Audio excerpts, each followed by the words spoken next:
Assalamualaikum warahmatullahi wabarakatuh. Di sini saya akan membahas mengenai kasus penipuan dengan modus email palsu yang mengatasnamakan PT Hutons Asia pada tahun 2024. Sebelum itu, izinkan saya memperkenalkan diri. Perkenalkan, nama saya Priska Fitriana, NIM 2024120027 dari kelas 2B. Langsung saja kita bahas kronologi kejadian penipuan email palsu PT Hutons Asia 2024. Pada tahun 2024, terjadi kasus penipuan melalui email palsu yang mengatasnamakan PT Hutons Asia. Pelaku membuat perusahaan fiktif bernama PT Hutons Asia International dan mengirim email dengan alamat yang mirip dengan email resmi perusahaan asli kepada Kingsford Hurai Development Ltd di Singapura. Dalam email tersebut, mereka meminta perubahan rekening pembayaran yang akhirnya membuat perusahaan Singapura mentransfer dana sebesar 32 miliar rupiah ke rekening para pelaku di Indonesia. Polisi menangkap 5 tersangka termasuk 2 warga Nigeria dan 3 warga Indonesia, serta masih memburu 1 pelaku lain. Kasus ini menjadi peringatan akan pentingnya kewaspadaan dalam berkomunikasi bisnis melalui email. Selanjutnya adalah analisis kasus berdasarkan dimensi moral, isu sosial, dan etika dalam sistem informasi, serta perlindungan hukum yang berlaku di Indonesia. Yang pertama, dimensi moral, isu sosial, dan etika dalam sistem informasi. Dimensi moral. Kasus ini mencerminkan pelanggaran serius terhadap prinsip-prinsip moral dasar seperti kejujuran, integritas, dan tanggung jawab. Pelaku dengan sengaja memanipulasi informasi dan identitas untuk keuntungan pribadi, tanpa mempertimbangkan dampak negatif terhadap korban. Selanjutnya, isu sosial. Penipuan semacam ini menimbulkan ketidakpercayaan masyarakat terhadap sistem digital dan transaksi elektronik. Hal ini dapat menghambat adopsi teknologi dan mengurangi partisipasi masyarakat dalam ekonomi digital. Selanjutnya, etika dalam sistem informasi. Dari perspektif etika sistem informasi, pelaku telah menyalahgunakan teknologi informasi untuk tujuan yang tidak etis, seperti memanipulasi data, penyalahgunaan identitas, pelanggaran privasi.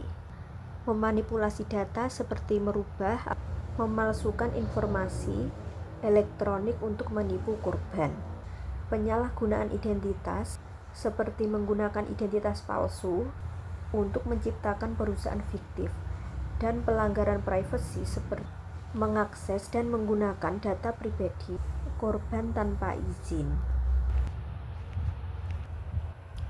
Yang kedua, perlindungan hukum di Indonesia. Indonesia memiliki beberapa peraturan perundang-undangan yang dapat digunakan untuk melindungi korban dan menjerat pelaku kejahatan siber. Yang pertama, ada Undang-Undang Nomor 11 Tahun 2008 tentang Informasi dan Transaksi Elektronik (UU ITE).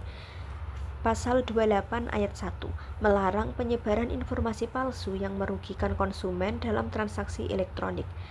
Pasal 35 melarang manipulasi informasi elektronik agar dianggap seolah-olah data yang otentik.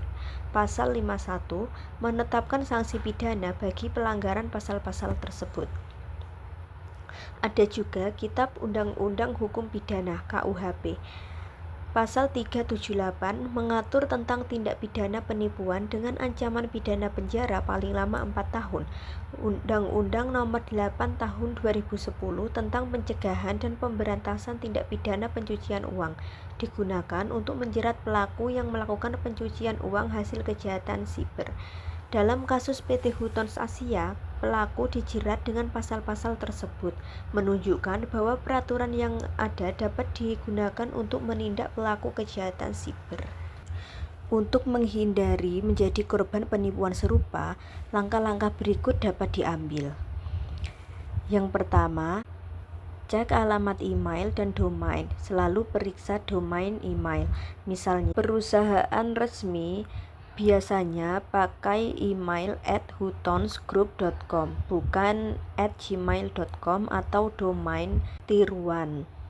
Yang kedua, verifikasi informasi, hubungi langsung pihak perusahaan melalui kontak resmi jika ada email mencurigakan. Yang ketiga, gunakan keamanan tambahan, aktifkan fitur keamanan tambahan seperti autentikasi 2 faktor pada akun penting. Yang keempat, laporkan aktivitas mencurigakan. Segera laporkan ke pihak berwenang jika menerima komunikasi yang mencurigakan. Yang kelima, hindari kirim data pribadi sembarangan. Jangan pernah mengirimkan KTP, nomor rekening, atau data penting lewat email ke pengirim yang belum diverifikasi. Yang keenam, edukasi keamanan digital. Ikuti pelatihan keamanan cyber atau baca literasi digital untuk tahu ciri-ciri penipuan digital. Yang ketujuh, laporkan jika menjadi korban. Segera laporkan ke polisi cybercrime, Bareskrim, Kominfo, bank jika ada transaksi mencurigakan. Segitu saja penjelasan saya mengenai kasus penipuan dengan modus email palsu yang mengatasnamakan PT Bhutan Asia pada tahun 2024. Jika ada salah kata atau kekurangan saat saya menjelaskan, mohon maaf yang sebesar-besarnya. Wassalamualaikum warahmatullahi wabarakatuh.